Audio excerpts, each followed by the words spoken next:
Welcome to Hard Talk. I'm Stephen Sacker. Imran Khan won power in Pakistan 2 years ago with a promise to root out corruption and take on the country's vested interests. So how's it going? Well, rising food prices and the COVID pandemic have left many Pakistanis feeling worse off, while the anti-corruption drive has become a political battleground. My guest today, Ishaq Dar, was Pakistan's finance minister, a key lieutenant of former Prime Minister Nawaz Sharif. Now, both of those men are trying to rally opposition to Imran Khan. But how much credibility do they have?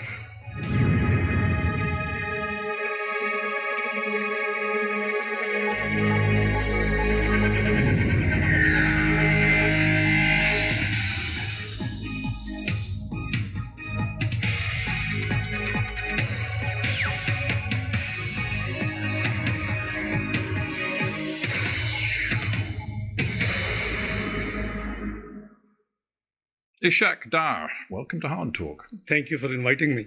Let us begin with your personal status, your legal status. Sure. You are a wanted man in Pakistan. Are you here in London to escape the judicial process? Well, not really. I think you must be aware of the Pakistan history, that whenever in Pakistan over a period of 73 years, the corruption rhetoric has been used in the last few dictatorships. And the current one isn't different, because this regime is known to be under a covert coup or a judicial martial law. So I can prove that there is nothing against me, and I have all the evidence. I hope that you know that the prime allegation against me, my name was not in Panama paper.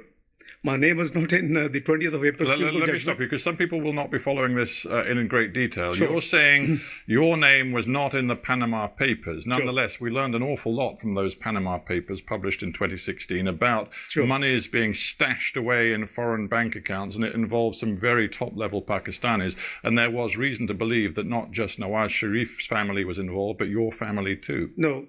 There isn't any mention of my family at all. I'm not saying there was a specific mention of your family, but the National Accountability Bureau decided after the publication of the Panama Papers to look very closely at yours and your family's interests, assets and accounts. Most welcome. And they found that there were grave problems with your accounts. No, not at all. Not at all. Because you see, I'm sure that you would be privy that it was the Supreme Court direction which set up a joint investigation team, which is extrajudicial activity which Supreme Court decided. And there were two military intelligence members who were virtually governing out of the 6 members of the JIT. So you see, there is a background. Well, I'm actually interested in what's known in Pakistan as the National Accountability Bureau, which is the main agency of anti-corruption. And they look very carefully at you and your family's interests, as you well know. And in September 2017, they concluded that you and your family owned assets, quote, beyond your known sources of income. They said quite specifically, the accused, that is you, has acquired assets and pecuniary interests, resources in his own name and the name of dependents, totaling roughly $6 million US dollars, more than 830 million Pakistani rupees. Now, is it your contention that the National Accountability Bureau has no integrity? It has lost its integrity long time back. It is an institution which is used against political opponents. But you didn't say that with respect, sir, when you were a very senior serving government minister. No, I did. I held press conference and I explained, by the way, this number is as per my tax return. I never missed. You see, the prime allegation against me, which was in the JIT report, on the basis of which Supreme Court directed NAB to file a reference, was that I did not file 20 years tax returns in Pakistan, 1981 to 2001. A UK qualified chartered accountant, never missed reporting his tax matters in UK when he was here till 1976. And then in the North America, 2 years, and in Pakistan since 70, I never missed any tax return. So this is such a blatant allegation. Is it? Well, in that case, let's be very open and transparent with each other. I've interviewed many government officials and ministers around the world over many years, and they always say, "Oh, I'm not responsible for any corruption at all, and I believe in transparency." I do. You do. Oh, so yes, how many properties do you and your family own? It's all declared in my tax returns. Well, just give me the answer, because I don't know. How many properties do you and your family own? I have my main residence in Pakistan, which has been taken over by this regime. So I haven't got too many properties. But how many properties do you and your family own? My net worth is what has been reported. How many properties do you and your family own? One. One sole residence. You and your family own one property. My sole residence. So all of these stories in the Pakistani press about multiple properties owned by your family inside Pakistan, property interests overseas, including in Dubai, wherever, and we're sitting in London. We're sitting in London. You own nothing in London? No. Your family, not just you, your family. No, not at all. Own nothing? No, because and Dubai? The government... Dubai? My sons have just one villa, which is owned by them. They're in business for the last 17 years. So when I asked you how many properties you and your family own, and you said one, that wasn't strictly true. No, it is strictly true, because they're adult, they're married, they're 17 years, they're in business, so they're independent of me. You know very well that when the NAB looked at your assets, they were looking at you and your family. I have no issue. My family, everything is accounted for. That's exactly... See, if all of this is so clear-cut, you only own one property in the entire world. Your tax records have been kept and given to the authorities over the last 20 years. If everything is so crystal clear, why do you not go to Pakistan and make this case in a court of law? Well, the court of law, my lawyers were there. I'm here for medical treatment. I have a cervical issue. You've been here for best part of 3 years on this medical issue? Almost, yes, I am. Are you still really suffering? Yes, I am. And you couldn't possibly get back to Pakistan? Well, let's see what's happening in Pakistan. Where are the human rights? What's happening in NAB custody? Where people have dozens of people have been killed virtually. But sorry, you're saying that people human being rights investigated by the NAB, the National Accountability Bureau, have been killed? In the NAB custody, many people have died. Yes, it's an open secret. You Google and you would have all the detail. I can leave detail with you if you want to. You see, this institution has been politically used against opponents. As I said, that I never missed a return. The premise of the entire thing, and whatever they say, my net worth is already, if it is documented in my tax return, and my tax return is not missing, so it is totally accounted for. So what is the issue? The issue is something different. Because Mr. Sharif was fighting for the civil supremacy, and I have always been fighting for the financial and fiscal discipline, transparency. Right. So you introduced the name Mr. Sharif. So I think we need to talk about Mr. Sharif as well as yourself, because Nawaz Sharif is also in London, also on medical grounds. He manhandled by the NAB. Well, in his custody. Manhandled, you say. Yeah. The truth is, Nawaz Sharif is a convicted criminal. Well, I hope you know that both cases in which he has been convicted, in both judgments, it has been written that the prosecution has not been able to prove any corruption, any kickback, any loss to the exchequer. So what else we want? I'm sorry, sir, but it is quite clear that he is a convicted criminal. And again, the Accountability Court, which works alongside the National Accountability Bureau, found against Mr. Sharif. I believe he was given a 10-year sentence, and it was reduced ultimately to 7 years. He was then allowed to come to London on medical grounds, the same medical grounds that you brought you to London too. So here the two of you sit. And now... You and you of course used to be his finance minister in the Pakistan government. You and he put yourselves forward as leading voices in the opposition in Pakistan, demanding early elections and an end to Imran Khan's government. And I ask you, what credibility do you think you have with the Pakistani people? I think what credibility Imran Khan government has. The world has witnessed that it was a stolen election. It was a rigged election. It's not we are saying. We have experienced. All pre-poll 2018 surveys indicate the PMLN will win.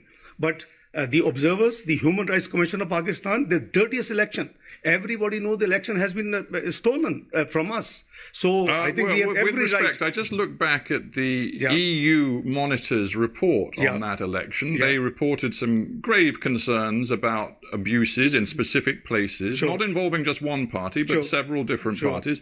But the final and ultimate conclusion was that they believed the result was credible, that Imran Khan's election victory in 2018 was credible. That was the conclusion of the EU report. Then you haven't read all the reports. The Human Rights Commission of Pakistan. You can cherry pick the most negative. I'm telling you that the EU monitors, highly respected, independent monitors, looked at everything that happened in Pakistan, and they concluded that Imran Khan's victory was credible. No, Free and Fair Election Network, which is the global one. Do we have any question on their integrity? What do they report? I don't believe that there's ever been an election in Pakistan without some abuses where every single thing was conducted with freedom and integrity. That doesn't work in Pakistan. The truth is, Imran Khan has a democratic mandate. He's been in power for 2 years, and you are now saying to the Pakistani people, he must be removed from office. Mr. Sarkar, this election has been stolen. It was a rigged election. There was a pre-poll rigging. Electables from our party were pushed to his party using the NAB. During the day, the results transmission system was choked off and was put off of hours. Our polling agents were expelled from the poll. Fafin has reported 35 seats were rigged and stolen. Otherwise, he would have never been in government. Well, your party chooses to say that. I would simply come back to Michael Gala, the chief of the EU monitoring team, who said overall, I think you have this to read election result is credible. Well, you haven't read the whole report. Let's go to the whole report of EU chief. Please go through what did he say before this last sentence. Well, of course, his conclusion is the most important thing. I think you'd agree. Maybe you wouldn't. Okay, let's move on. Let's talk about what your tactics are now. Because as I've said, you and Nawaz Sharif are sending your video links back into Pakistan, sometimes to thousands of people, demanding an early end to the Imran Khan government. And this is what, just a month ago, Nawaz Sharif said to thousands of people in Punjab. He said that the integrity of the army chief, General Qamar Javed Bajwa, had disappeared. He said that the general was responsible for levering him out of office and rigging 2018, as you've said. Quote, this is what Nawaz Sharif said. You, directly to the general, the chief of the army, he said, you packed up our government and you put the nation at the altar of your own wishes. You rejected the people's choice in elections and installed an inefficient, incapable group leading to economic catastrophe. What an extraordinary thing to say of your country's chief of army. It's a reality. The buck stops at the top. And the deep state is known what deep state does in Pakistan. Is it a surprise to you, Mr. Sarkar? It is known to the world. Hillary Clinton the other day just gave an interview. And she said, what is deep state? Quoting Pakistan as an example. So please, we must be fair to analyze things. The election was stolen. It started off from Dawn leaks. Mr. Sharif has been struggling for the supremacy of democracy, for the supremacy of parliament, and I have been struggling for the fiscal and discipline and the transparency. Is it wrong? UK has been upholding the democracy and the democratic values. We would think that you would be supporting us. So let us be clear. You are saying that the Pakistani military, the army in particular, are subverting all democratic processes in your country. Is that what you're saying? This is the global reports. It's not... No, I want to be clear what you're saying. Because the Pakistani people will be listening to this interview, and you are condemning the military of your own country as subverting your democracy. It's not the military. I think we have to talk about the individuals. It's not all the entire institution. I think let's create a difference. It's the wish list, it's the plan of certain people who enforce in Pakistan martial law. So you're saying the army is led by General Bajwa, who in yours and Nawaz Sharif's opinion is entirely subverting democracy. Is that what you're saying? Well, I think I want to be clear. Let's re-articulate what we are saying, that if the elections were rigged, it is now established without any ray of doubt.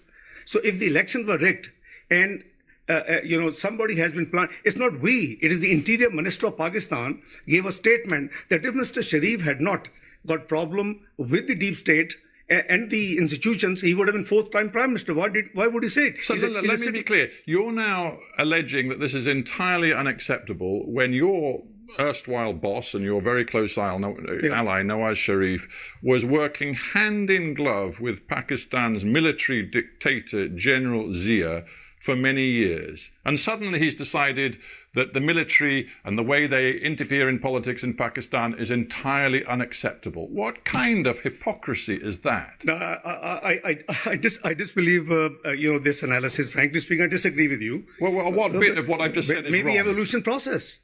Evolution process. Yeah, because you mean because then he was in power and now he's out of power, so he's really angry with the army because they won't work with him. No, it's not the first time. It's the third time he was Prime Minister, and Imran Khan, own Interior Minister, tells the whole world that Mr. Sharif would have been fourth-time Prime Minister if he had not got trouble with the establishment. You see, Imran Khan may be unpopular in Pakistan now, but when he heard what Nawaz Sharif said last month at that rally, when he directly targeted the Chief of Army, Imran Khan said this. He said, "How dare Nawaz Sharif point to the general and blame him for what is happening in Pakistan when for years Mr. Nawaz Sharif polished the boots of a former military dictator." When Imran Khan said that, I dare say he actually had a great deal of sympathy from many Pakistanis who know hypocrisy when they see it. I think you probably haven't seen his 21 clips, how he has been maligning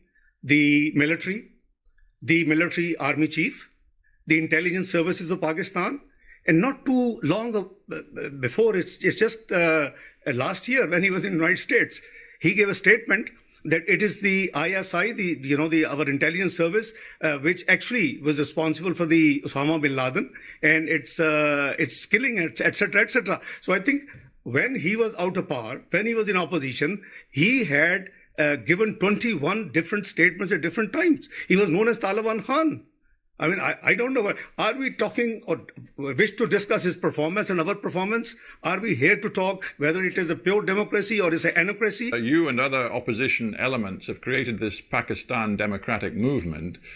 You want to deliver early elections and see Imran booted out of power, but many people, even in your own movement, are now backing away from this targeting of the Pakistani military. For example, Bilawal Bhutto said it was regrettable that Nawaz Sharif had named the military chief by name. And even Mr. Sharif's own daughter, Maryam, had to stress at great length that she was not anti-military. It sounds like Nawaz Sharif has overstepped the mark. I think there seems to be a confusion. Mr. Nawaz Sharif, as Prime Minister or otherwise, is not anti-military. Please, let's be very clear. He blames certain individuals. And as I said, the buck, stops at the top. If the Dawn leaks were there, there's a huge, history about that. I'm sure you will be privy to Dawn leaks. It relates to FATF. It relates to Pakistan going back to grey, which we brought out from grey and it was white. So I think, if Mr. Sharif talks of certain interventions which are against the oath, against the Constitution of Pakistan, is something wrong? Let's talk about politics and your message to your own people. We know that Pakistani people are suffering right now. Food price inflation is soaring. COVID-19 is seeing a second surge in your country, creating real economic difficulties. There's going to be barely any growth in the Pakistan economy this year. In the midst of all of that, you are creating a new level of political instability, demanding that Imran call early elections, calling him illegitimate, banging on about the vote rigging, claiming that the army is really in power. Do you think that your approach is really helping the interests of the Pakistani people? I think you have to be neutral umpire, Mr. Sekhar, for a moment. 2014, we won the election 2013, massive majority, 2/3 almost. 2014, when Mr. Imran Khan comes to agitate for 4 constituencies rigged only, his claim, nobody spoke. Yeah, Mr. Dar, you're going back now. You're going back 6 years. And I'm putting myself in the shoes of a Pakistani today who sees rising food prices, political instability, geopolitical instability, and he wonders whether the opposition sitting in London, yourself and Mr. Nawaz Sharif, really have the interests of ordinary Pakistani people at heart. We have interests of Pakistani people at heart, and that's why we are moving.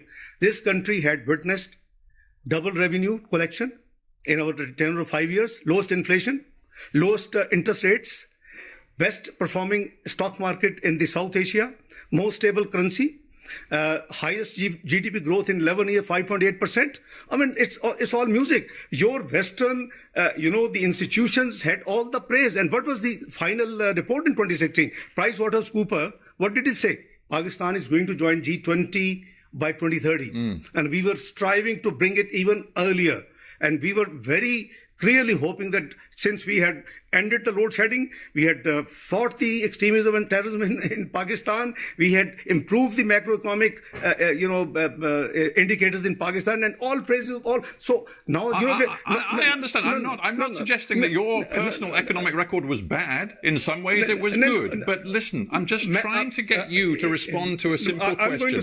Pakistan is where it is today. Hang on. Imran Khan has a 5-year mandate. He won the election. Now you have a choice. You have a choice. You can wait to fight the next election if you choose to go home, frankly, but at the moment you're still in London. You can either fight at the ballot box during the next election, or you can try to undermine Imran Khan and his government from the sidelines, from here in London, and thereby create new economic and political instability. Is that the choice you've made? No, it's not a matter of political instability. It's a matter of incompetence. It's a matter of non-performance. It is a matter of ruining and, grounding the economy of Pakistan in 2 years before Corona. Mind you, after 1952, Pakistan first time had seen negative GDP growth. After 1952, from 5.8%, first year 1.9%, this year 0.4% negative.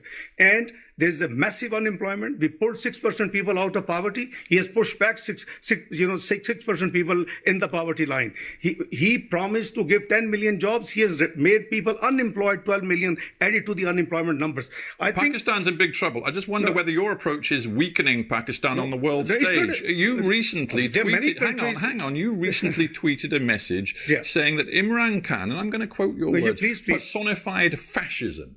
Now, Imran Khan has stood up for Pakistan's interests in a very tough stand against India and Mr. Modi, which you well know. He has also conducted a foreign policy which sees deepening economic ties with China, which is precisely the same policy that you followed. He also is trying to use Pakistan's influence, it seems, to bring the Taliban to the peace table in Afghanistan. What is it about these policies that you think personifies fascism? Well, I think that perhaps you haven't studied or you haven't had the time to look into what fascism he's doing. You stand by that? Yeah, of course I do. There is a fascist government in Pakistan as of now. You're trying to mobilize tens of thousands of people on the streets in different Pakistani cities, even when there's a COVID pandemic. Your message is that we must bring Imran Khan's government down by the middle of the year and have new elections. You haven't succeeded so far. What's your next move? Well, Mr. Sekhar, I think you haven't seen Mr. Imran Khan during the same... You see, the PDM gatherings started from 16th of October. You haven't seen... the Democratic Movement gatherings, yes. But you haven't seen in the same period, in the last 6 weeks, you haven't seen the gatherings, the large gatherings of Mr. Imran Khan himself. COVID would not spread. What is your next move? Well, our ultimate aim and our ultimate goal is supremacy of, democracy in Pakistan, the free and fair election, which would be transparent and should be acceptable to the world observers. And presumably the rule of law. And the rule of law. So will you go home to face the rule of law? Of course I will. Rule of law and transparency. And, the constitution has to be, all institution has to work within the domain which has been prescribed in the Constitution of Islamic Republic of Pakistan. I think we'll be very happy. So right now, when I tweeted, I have no regret, and it is the ground reality. I mean, I can give you, a prime minister who calls the Director General of the Federal Investigation Agency and gives them names and says, go and arrest them. I mean, what sort of, governance this is? Well, we have to end it there, but I do thank you very much indeed for coming into the Hard Talk studio. It's a pleasure. Shagdar, thanks very much. It's a pleasure. Many thanks.